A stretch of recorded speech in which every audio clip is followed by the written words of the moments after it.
Hello, students. Good morning, all of you. Today, I, Rabindra Mohan Misra, from Sri Jagdamba Sanskrit College, Bathu, am taking the class of Shastri first. Today, we see Alexander Pope as a poet. We have seen the critical appreciation of poem, a little learning is a dangerous thing, and its explanations. Today we see Alexander Pope as a poet.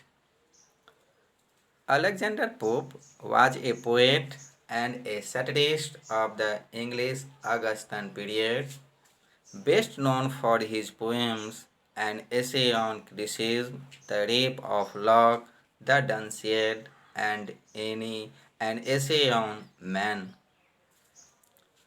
He is one of the most epigrammatic of all English authors. Pope is by far the most important poetic figure of the age called after him. His importance lies in the fact that he exercised the greatest influence on the classical poetry of the century. His poetry was intellectual, didactic, and satiric, and was almost written in heroic couplet. It is never of the highest class, but within its limits, it stands unrivaled in the language. The popes were Roman Catholics who were to play an important part in the poet's life.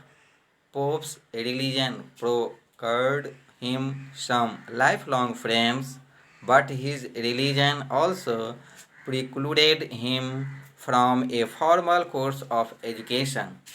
He was a precocious boy, eagerly reading Latin, Greek, French, and Italian. By 1705, his pastorals were in draft and were circulating among the best literary judges of the day. When the pastoral were published, Pope was already at work on a poem on the art of writing. This was an essay on criticism published in 1711. The well deserved success of an essay on criticism brought Pope a wider circle of friends. He wrote the first version of his mock epic, The Rape of Locke, 1712, saw the first appearance of the Rape of Locke. The Rape of Locke, however, shows Pope at his most happily relaxed poem, a comparable blend of seemingly incompatible responses, love and hate, waywardness and decorum, admiration and ridicule, is to be found in all Pope's later satires also. The poem is thick with witty allusions to classical verse. The art of allusion is an element of much of Pope's poetry. In the poem Windsor Forest, he proceeded from the pastoral vein to the georgic, and celebrated the rule of Queen Anne. In another early poems, Elogia to Abelard, Pope borrowed the form of Ovid's heroic epistle and showed imaginative skill in conveying the struggle between sexual passion and dedication to a life of celibacy.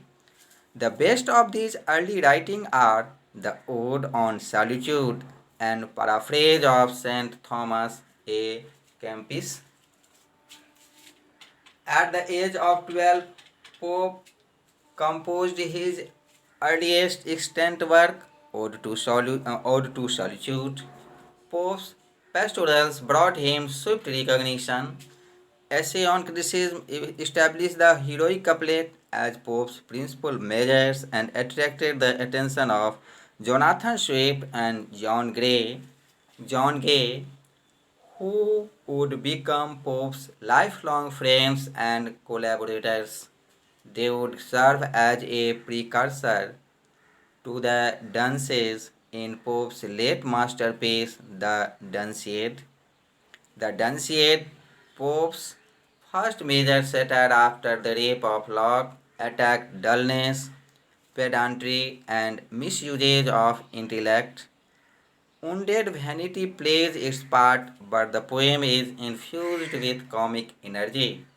It is a masterpiece, but it brought Pope the enmity of its targets, and this enmity pursued him for the rest of his life. Pope in 1713 began work on his six-volume translation of Homer's Iliad. In 1719, here he constructed his famous grotto and went on the translated to other Odysseys. Pope published Essay on Man in 1734, a comic sermon against the corruption of wealth. The Epistle to Lord Bathurst was published in 1733. A farewell to London shows Pope in far more roguish mood, giving a roistering glimpse of life in the city. The true classicism is meant to be a combination of poetic ardor and excellence of form. In Pope, the true poetic ardor and energy is absent, but he is exceedingly careful about the technique of form and style. Satire, dedicated poetry, and a filmy mock heroic poem are all his poetic achievements. They are mere products of intellect and artificially constructed. They do not reproduce true classical spirit. Hence, it is not correct to describe Pope as a true classicist. The classicism of Pope is the shadow of classicism. It is false or shadow classicism. Pope's poetry was of his age, and it reflects in full measure the spirit of the day. Age. It is intellectual and its appeal is to the mind rather than to the heart. It is full of wit and epigram, the brilliancy of which is unsurpassed. The Rape of Locke also shows Pope's genius for satirical poetry, which exposes in a witty manner the follies and absurdities of the high society of the times. All the recognized weapons of satire have been employed by Pope in a most effective manner. Pope's subjects of poetry, in which he excelled, are of satirical and mock heroic kind. He is unchallenged master of artificial poetry, a poetry dealing with artificial life, and in this sphere, the Rape of Locke stands unmatched. Among the great English poets who had preceded Pope, Chaucer was the painter of actual life, Spenser of imaginative life, Shakespeare of ideal life, and Milton of moral and spiritual life. It is it reminded for Pope to give a rhythmical utterance to artificial life, and he was eminently fitted to this task because he was gifted with the power of intellectual expression and perfect propriety of phrase.